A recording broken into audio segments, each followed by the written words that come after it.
अभिवादन स्वीकार करिए आजाद जुगेला का और आप देखना शुरू कर चुके हैं आजाद रिपोर्ट। आज मैं मौजूद हूँ नौगांव ब्लॉक में और हमारे साथ मौजूद हैं श्री मंजीत नौटियाल जी, जो कि भीम आर्मी जय भीम संगठन के राष्ट्रीय अध्यक्ष हैं। तो आइए इन्हीं से जानते हैं कि आज आप पहाड़ों में आए हैं और आपने बहुजन समाज पार्टी के कार्यकर्ताओं से भी मुलाकात की है। कैसी रही मुलाकात, इन्हीं से जानते हैं। सबसे पहले तो बहुत-बहुत स्वागत सर आपका। जी, बहुत-बहुत धन्यवाद। कैसी रही आपकी मुलाकात बीएसपी से? देखिए आज उत्तराखंड के जनपद उत्तरकाशी में हम लोग संगठन और पूरे बहुजन समाज का हालचाल जानने के लिए आए हैं, क्योंकि हम लोग ज़मीन से जुड़े हुए लोग हैं और संगठन हमारा ज़मीन पर काम कर रहा है मजबूती से। और आज जो हमारे साथ में भीम आर्मी जय भीम संगठन के प्रदेश प्रभारी माननीय सोनू लाठी जी और हमारे बहुजन योद्धा बड़े भाई संजय खत्री जी, बीएसपी के बहुत मजबूत लीडर हैं प्रदेश में। और हम तो बहुत छोटे थे जब जब से हम लोग बहुजन मूवमेंट में भाई संजय खत्री जी को देख रहे हैं। तो ऐसे कार्यकर्ताओं की वजह से, ऐसे पदाधिकारियों की वजह से आज बहुजन मूवमेंट ज़िंदा है और बहुजन आंदोलन ज़िंदा है। लेकिन अब ऐसे भाइयों की प्रेरणा से और हम सब लोग मिलके जो मान्यवर साहब काशीराम जी ने जो हमें बहुजन मूवमेंट दिया, हम उसमें बहुत सारे नए युवा तैयार कर रहे हैं। ज़मीन पर काम करके हम लोग बहुजन मूवमेंट को आगे बढ़ाने का प्रयास कर रहे हैं। सबको साथ लेकर चल रहे हैं, सबको सम्मान देने का काम कर रहे हैं। आज उत्तरकाशी में अपने बहुजन समाज से मिलकर बहुत अच्छा लगा।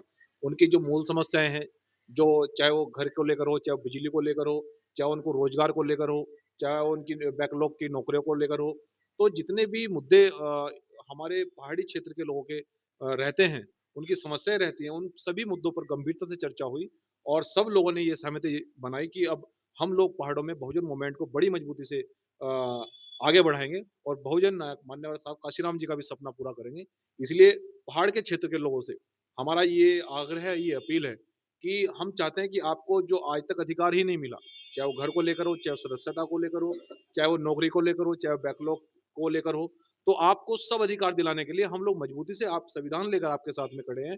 किसी के साथ अन्याय नहीं होने दिया जाएगा, किसी के साथ जातिगत उत्पीड़न नहीं होने दिया जाएगा, क्योंकि संविधान हमें देता है समानता और संविधान के आधार पर हम लोग आंदोलन को आगे बढ़ा रहे हैं और यही हमारी प्राथमिकता है। हमें ऐसा लगता है कि अब उत्तराखंड में बहुजनों की सरकार बहुत जल्द बनेगी। बहुजनों की सरकार बहुत जल्दी बनेगी। हमारे साथ बसपा के नेता हैं खत्री जी। अब उत्तराखंड में आपको एक दूसरा इंजन मिल चुका है, यानी कि आपके पास 2 इंजन हो चुके हैं, तो इस पर आपका क्या कहना है? सबसे पहले तो मैं आज़ाद चैनल के जितने आपके देखने वाले साथी हैं, सभी का आभार व्यक्त करूँगा और आपका धन्यवाद करूँगा। जहाँ तक डबल इंजन या ट्रिपल इंजन का सवाल है, वो बीजेपी के लगते हैं, एक खराब होता है, दूसरे से वो काम चला लेते हैं। बहुजन समाज तो खुद में एक बहुत बड़ा इंजन है, वो पूरे देश की सत्ता को खींच रहा है। आपको पता है बहुजन समाज ही जो है इन रोडों से लेके, ट्रेन से लेके, हवाई जहाज से लेके सुई तक बनाता है। और पहाड़ों के अंदर जो कुछ लोग ये समझ बैठे हैं कि बहुजन समाज कमज़ोर है, कमज़ोर नहीं है। आज चाहे बहुजन समाज पार्टी हो, चाहे बड़े भाई मंजीत नौटियाल जी हों, किसी न किसी तरह से हम सब लोग मिलके जो है, एक ही चीज़ का जो है सपना देख रहे हैं कि जो हमारे महापुरुषों बाबा साहब, मान्यवर काशीराम साहब ने एक समता समानता का सपना देखा था कि प्रत्येक नागरिक को संवैधानिक तौर पे उसके हक मिले, अधिकार मिले, मान मिले, सम्मान मिले। तो हम लोग सब मिलके यही कार्य कर रहे हैं। आज माननीय अध्यक्ष जी जब क्षेत्र में पहुँचे और हम सब लोगों से मिले, क्योंकि हम सबकी मूवमेंट एक ही है कि हम माननीय बहन जी को प्रधानमंत्री देखना चाहते हैं। हम यूपी हो चाहे उत्तराखंड हो, यहाँ पे अपना सीएम देखना चाहते हैं। उन्हीं चीज़ में वार्ता हुई है और पहाड़ी क्षेत्रों के अंदर जो कई समस्याएँ हैं, उनका कैसे हम जो है निराकरण करें, उस पे वार्ता हुई है। और साथ-साथ जो है, जो उत्तरकाशी जनपद है, यहाँ पे जो बैकलॉग के पद खाली पड़े हुए हैं, जिसमें मेरे जो है हज़ारों लोगों को रोज़गार मिल सकता था। उन पे वार्ता हुई है कि आने वाले समय में बहुजन समाज अगर जो मजबूती देता है और हम लोग किसी ढंग से सत्ता में आते हैं, तो सबसे पहले जो है, जो लास्ट पायदान पे खड़ा हुआ व्यक्ति है, उसे सत्ता के तहत किसी तरह हम लोग लाभ दे सकें, इस तरफ हमने वो विचार किया है। और किसी भी ढंग से जो है हम लोगों ने ये कोशिश की है कि माननीय बहन जी के करीबी जो काम है, जो बहुजन समाज पार्टी ने अपने समय किया है कि 4-4 जिले दिए हैं, 9-9 तहसीलें दी हैं, हज़ारों अम्बेडकर गाँव दिए हैं। इस क्षेत्र में भी पौंटी हो, चाहे गुनियाड गाँव हो, जो बड़े-बड़े अम्बेडकर गाँव हैं, चाहे नंदगाँव हो, जो इस जनपद में सबसे बड़े अम्बेडकर गाँव हैं, वहाँ पे माननीय बहन जी के बनाने के बाद ही उनको अम्बेडकर गाँव बनाने का रोड गई है, पानी गया है, लाइट गई है। उसमें अगर जो रोड गई है तो सर्व समाज का विकास हुआ है। वहाँ अगर जो पानी गया है सर्व समाज को पानी मिला है। तो हम लोग आज सर्व समाज को साथ में लेके, क्योंकि मैं ये मान के चलता हूँ कि सब समाज हो, चाहे बहुजन समाज हो, किसी भी का उत्पीड़न अगर जो होगा तो बहुजन समाज पार्टी या भीम आर्मी संगठन, जो माननीय मंजित नौटियाल जी का संगठन है, हम दमखम के साथ उनके साथ खड़े रहेंगे और संवैधानिक तौर पे जो भी मदद उनकी होगी हम लोग करेंगे और उनके हक अधिकारों के लिए पूरा संघर्ष हम लोग मिलके करेंगे। हम किसी तरह मिलके जो है इस देश और इस प्रदेश के अंदर बहुजनों की सरकार लाना चाहते हैं। हम लोग जो है बहुजन मूवमेंट को पूरा करते हुए बाबा साहब के जो एक सपना था कि इस देश में समता समानता स्थापित हो, सबको बराबर का हक अधिकार मिले, हम उस सपने को पूरा करके जो है इस देश के अंदर समता समानता का राज चाहते हैं। हमारे साथ प्रदेश प्रभारी मौजूद है भीम आर्मी के लाठी साहब, तो आपका क्या कहना है? धन्यवाद आपका सबसे पहले तो। और हमारे नेता बड़े भाई मंजीत सिंह नौटियाल जी बड़ी ईमानदारी से क्षेत्र में पूरे देश के अंदर काम कर रहे हैं। मैं तो पार्टी की जनता से यही कहना चाहता हूँ कि अब आप डरना छोड़ दीजिएगा। जो छोटी मानसिकता के लोग हैं उनसे डरना छोड़ दीजिएगा, क्योंकि भीम आर्मी का झंडा डंडा बड़ा मजबूत है और ऐसा कोई प्रकरण नहीं है पिछले 3 साल में जहाँ भीम आर्मी जहाँ भीम संगठन के कार्यकर्ता ना पहुंचे हों। और विधायक एमपी हमारे बने ना बने उससे फर्क नहीं पड़ता, लेकिन मिशन मूवमेंट और सामाजिक मूवमेंट हमारा रुकना नहीं चाहिए। जब तक हमारी सामाजिक जड़ें मजबूत नहीं होगी हम सत्ता की ओर नहीं जा सकते। सामाजिक जड़ों पर ज्यादा फोकस है भीम आर्मी का। एक व्यक्तिगत सवाल नौटियाल जी से, अभी हाल ही में आपकी शादी हुई, आपने वैवाहिक जीवन में प्रवेश किया और हमने वीडियो के माध्यम से देखा कि वहां पर बनते भी मौजूद थे। तो आप किस प्रकार का संदेश देना चाह रहे थे? थोड़ा सा इस बारे में भी आप विस्तार से देखिए, शादी विवाह को लेकर हमारा जो हम वैवाहिक बंधन में बंधे हैं उसको लेकर हम ये कहना चाहते हैं कि अब हम लोग केवल विशेष किसी परिवार के सदस्य नहीं हैं।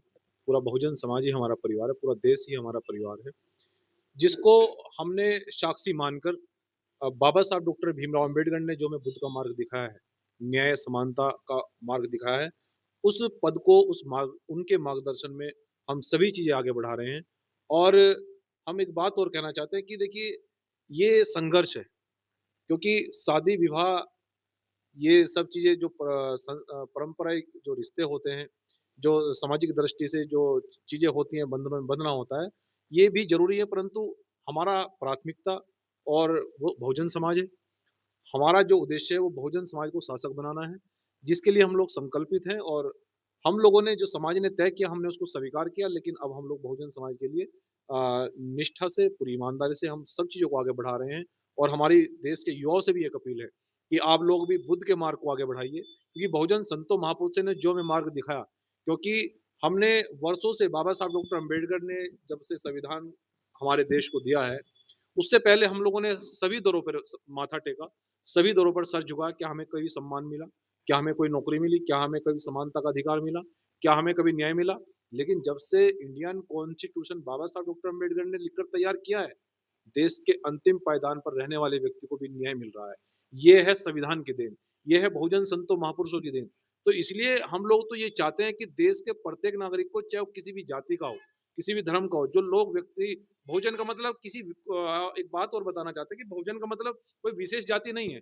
लोग बहुजन का मतलब को विशेष जाति लेकर उसको ना एक दायरे में रखना चाहते हैं। बहुजन का मतलब है कि देश के अंदर जो शोषित वर्ग है, जो पीड़ित वर्ग है और जो गरीब है, गरीब किसी भी जाति में हो सकता है, शोषित किसी भी जाति में हो सकता है। तो शोषित, पीड़ित, वंचितों को इकट्ठा करने का जो समूह है उसको बहुजन समाज कहा गया है। इस बात को देश के प्रत्येक नागरिक को समझना होगा कि बहुजन मूवमेंट आखिर क्या है? क्योंकि लोग जाति को लेकर बहुजन मूवमेंट की बात जहाँ आती है तो जाति को लेकर आगे आ जाते हैं, सोचते हैं कि ये तो SC ST वाले लोग हैं। ऐसा नहीं है। बहुजन मूवमेंट ने अपर कास्ट के लोगों को भी, उत्तर प्रदेश के अंदर जब पूर्ण बहुमत से सरकार बनी तो हर अपर कास्ट के लोग, जो गरीब लोग थे, झुग्गी झोपड़ी में रहने वाले लोग थे, उनको मिनिस्टर बनाया BSP ने। तो ये बहुजन मूवमेंट था, काशीराम साहब का मूवमेंट चलाया, वो मूवमेंट ने हर समाज के व्यक्ति को सम्मान दिया। इसलिए हम खासकर उत्तराखंड में आज हम लोग जनपद उत्तरकाशी में हैं, तो यहाँ के पहाड़ी क्षेत्र के लोगों से भी हमारी अपील है कि कब तक आखिर आप वोट को यूज करते रहेंगे? आप लोग बेकार में आपका वोट यूज होता रहेगा। आप अधिकारों की बात कब करेंगे? हम जाति की बात नहीं करना चाहते, हम तो अधिकारों की बात करना चाहते हैं। देश के 75 साल आजाद होने के बावजूद भी आप आज झुग्गी झोपड़ी में रह रहे हैं, लकड़ी के मकान में रह रहे हैं। क्यों? क्योंकि आपका वोट सही इस्तेमाल नहीं हुआ है। जिस दिन आपका वोट बहुजन मूवमेंट को पड़ेगा, उस दिन यहाँ गाँव की दशा भी बदलेगी। कच्चे घर की जगह पक्के घर होंगे, सबको बिजली, लाइट, पानी, रोजगार मिलेगा और सबको सदस्यता मिलेगी और उत्तराखंड हमारा बहुत आगे बढ़ेगा। तो ये थे हमारे साथ भीम आर्मी जय भीम संगठन के राष्ट्रीय अध्यक्ष मंजीत सिंह नौटियाल जी। आपको आजाद रिपोर्ट की बातचीत कैसी लगी, आप कमेंट में अपने विचार साझा कर सकते हैं। तब तक के लिए इतना ही। कैमरामैन उदय सिंह के साथ आजाद रिपोर्ट। धन्यवाद।